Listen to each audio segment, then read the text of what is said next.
Today I'll be going to this table talk. It's a group of women that have different group discussions on different topics and issues. So I was cordially invited. So this is my first time. So I'll be a part of the talk and basically just talk about my story, about my life, and get them insight about who I'm going to be. So I'm looking forward to it. Don't let them just feeling my love.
Things like that, you know.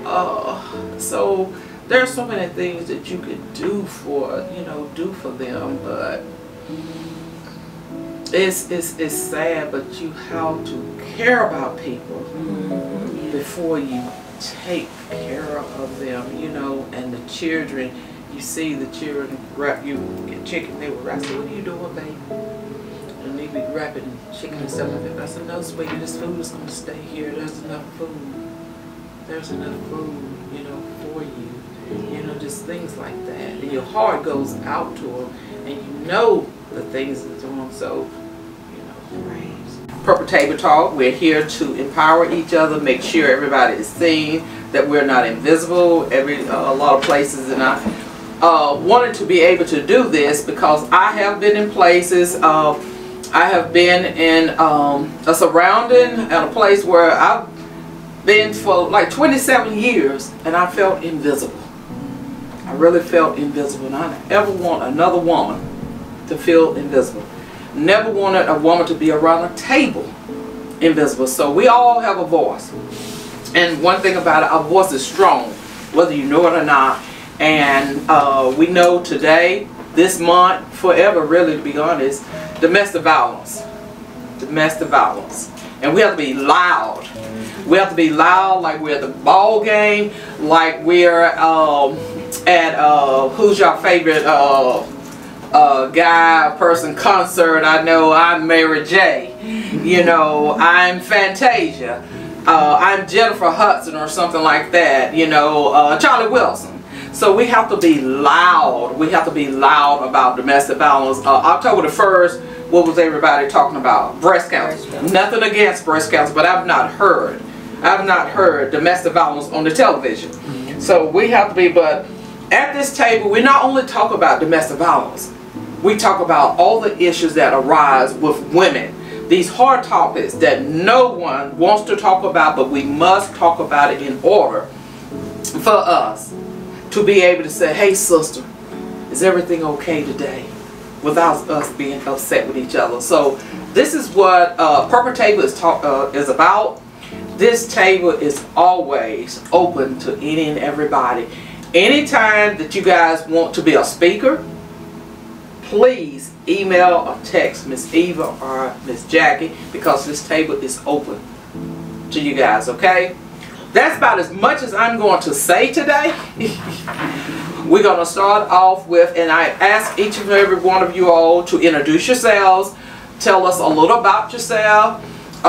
If you're at an agency, you can say that. If you don't want to, it's okay. It's still okay. And then we will start with Dominique, and then Danielle, and then Kiana was speaking. Then we will open the floor with you all sharing, okay? But most of all, know that We all have a voice, and it is strong. All right. In the area, and I'm just thankful to be able to be here, and Miss Eva taking me under her wing and giving me some guidance in this world, because it's tough, y'all. So I appreciate the opportunity to be here. Hi, my name is Cheryl Kingston. I'm from New Jersey. For a domestic violence awareness event. Okay. Okay, so like I said, I'm Dominique. A little bit about myself is I'm a single parent. I have 3 beautiful kids. I come from a relationship that I was in probably 12 years. Within that relationship, we had our highs and lows. The most drastic thing would be being diagnosed with HIV. In 2015, I learned that I acquired HIV from the guy that I was with. That point of my life, it just kind of hit different.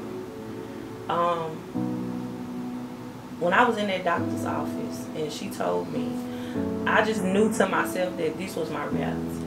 This was my reality, and I would have to do whatever is necessary to take preventive measures to stay on top of my health. So not only did I think about that, I'm thinking about I gotta go home, I gotta tell him, how am I going to approach him, you know.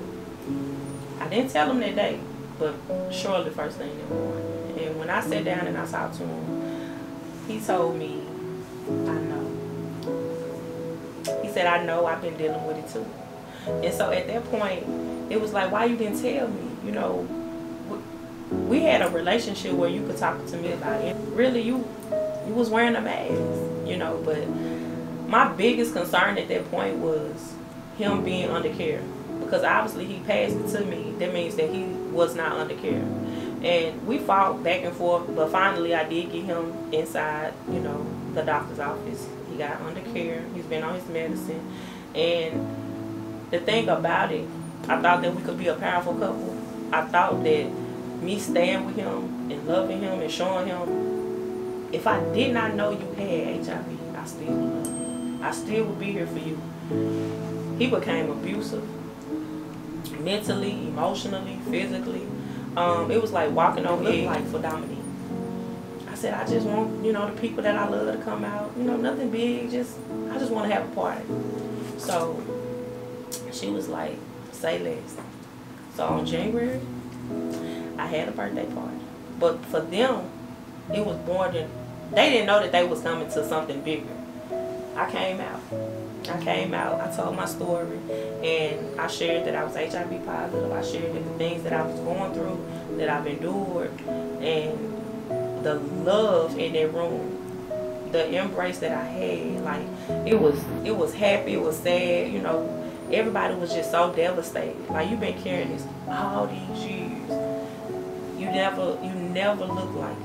I still showed up at work. I still showed up at church. I still showed up at my baby game. I showed up for me. I showed up for them. But they didn't know some days I showed up with makeup on, with pain. Well, I was suffering in silence. You know, I was suffering in silence. So to tell my story in front of them, I've been telling it ever since. So I feel free. It's a burden lifted off of me. And because that burden's lifted off of me, I'm walking in my reality. And so I have a thing that I say, HIV does not define me. Because of it, I live higher in victory. And I've been living for me. I do want to educate them. I do want to be the voice. I do want to stand in the gap for those women, for people, you know, even young men. They don't know, you know. They so quick to see your outer beauty, you know, but it's always levels, it's our processes to anything in life. We drive our car, we got red lights, we got stop signs, we go to school, we got rules, regulations, we got guidelines on our jobs, we got protocols, you know. So just in a relationship, you gotta have that same effect. You know, you gotta sit down and you gotta talk. You gotta ask people things, because if you don't know. And so I just feel like you'd rather know what you're up against than not know it all. And so that's my story. That's my story.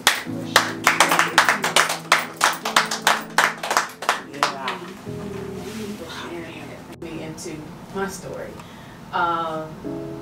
So I grew up, like I said, in Joliet, Illinois. Grew up in a household that with an amazing father, a great mother.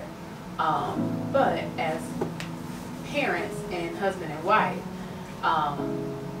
my reality at that time was I just had 2 great parents. But now that I'm more educated and know what abuse looks like, I had an amazing father, but my father was a horrible husband. So we grew up seeing abuse, not knowing what abuse was. Something's off. So I get off the phone with her, I look at my phone, and I see what my sister had been texting our group message. Jackie, where are you? Your alarm is going off. Why are you not answering? Well, after everything was said and done, and we got on the first flight to Illinois and got to talk to the people who were there and the detective. He didn't know that God blessed you with an angel. You abused. You know.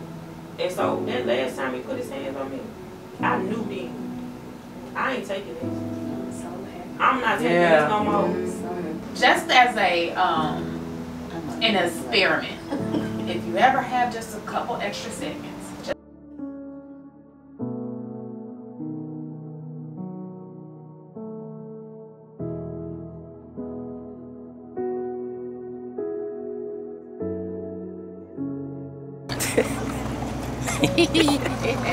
So today's experience was really dope.